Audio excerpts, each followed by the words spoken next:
qu'en pense en tout cas la police. Nous sommes en direct avec Jérôme Jiménez, délégué UNSA Grand Paris. Quel est l'état d'esprit des forces de l'ordre à la veille de cette nouvelle mobilisation qui s'annonce donc encore plus fournie que celle de la semaine dernière?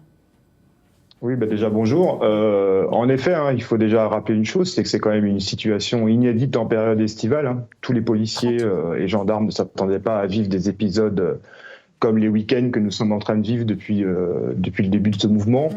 On s'attend bien sûr à une mobilisation à la hausse. On sait très bien que aussi majoritairement les gens, surtout dans les grandes agglomérations, du 15 juillet au 15 août peuvent être en vacances. Donc là, avec peut-être beaucoup de retours, le mouvement devrait gagner en ampleur. Oui. On en appelle bien sûr à la responsabilité de tous pour que cela se passe bien. Nous serons et nous ferons en sorte, vous aussi, que ça se passe bien. C'est ça. Ouais.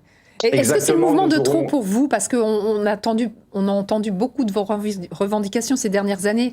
Avec les gilets jaunes, il y a eu la loi contre la sécurité globale, les manifestations contre la réforme des retraites, les confinements. Ça commence à faire beaucoup? Si vous voulez, on ne va pas dire que c'est le mouvement de trop, parce que ça reste de l'expression démocratique. La loi a été promulguée. Nous, on ne va pas commenter ces décisions. On est là pour faire appliquer la loi et voilà. Donc les gens manifestent et ça, on l'entend très bien.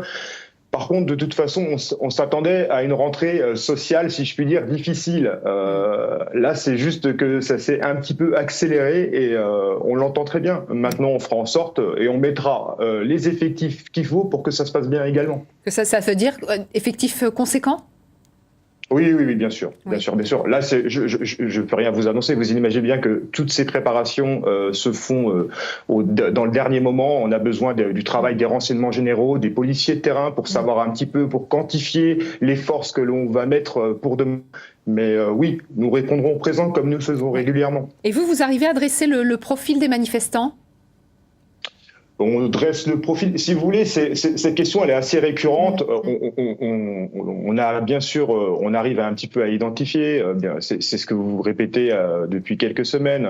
Bien sûr, il y a les anti-vaccins, il y a les anti-passes sanitaires, il y a les ultra-gauches, les ultra-droites, il y a les ultra-gilets jaunes, comme on parle dans les rangs de la police nationale. Mais je crois qu'il y a aussi beaucoup de gens qui viennent contester un petit peu toutes les décisions qui sont prises aussi par le gouvernement et qui se greffent en famille, puisqu'on est, comme vous le dites, en période estivale. Et c'est pour ça que ce mouvement devient populaire et prend une ampleur assez importante. Oui, populaire aussi parce qu'il est pacifique. C'est ce que vous constatez dans les rangs aussi, chaque samedi.